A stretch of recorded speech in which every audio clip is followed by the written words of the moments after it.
أعوذ بالله من الشيطان الرجيم. بسم الله الرحمن الرحيم.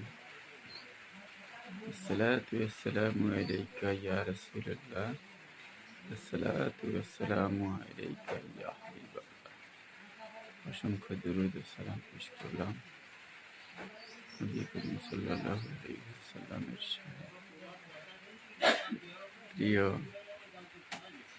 বন্ধুগণ, কেমন আছেন সবাই? আলহামদুলিল্লাহ,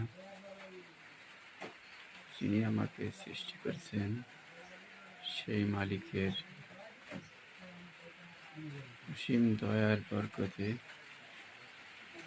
ভালো আছি, আলহামদুলিল্লাহ।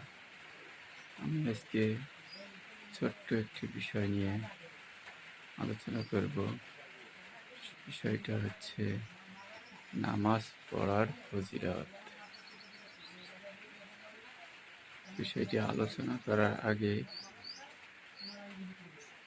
যে কথাটি বলতে চাই, যারা আমার চ্যানেলে নতুন তারা অবশ্যই চ্যানেলটি সাবস্ক্রাইব করে দেবেন। তো এবার চলেন যাই মূল আলোচনায়।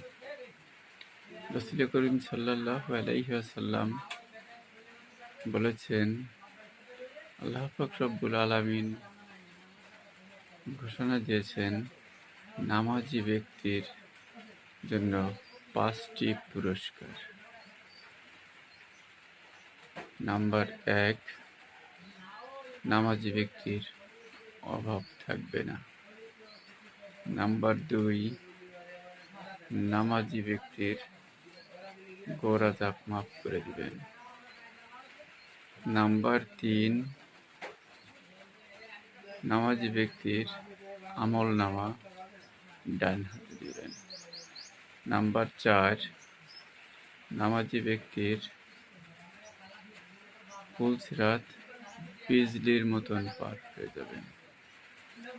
নাম্বার 5, নামাজি ব্যক্তি বিনা হিসাবে জান্নাতে যাবেন। আলহামদুলিল্লাহ, সুম্মা আলহামদুলিল্লাহ।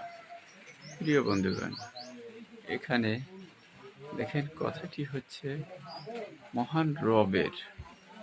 মহান রব বলছেন রাসূল সাল্লাল্লাহু আলাইহি ওয়াসাল্লামকে, হে রাসূল, আপনি বলে দিন নামাজি ব্যক্তির জন্য আমি 5টি পুরস্কার রেখেছি। নাম্বার 1, দুনিয়া, অর্থাৎ তার কোনো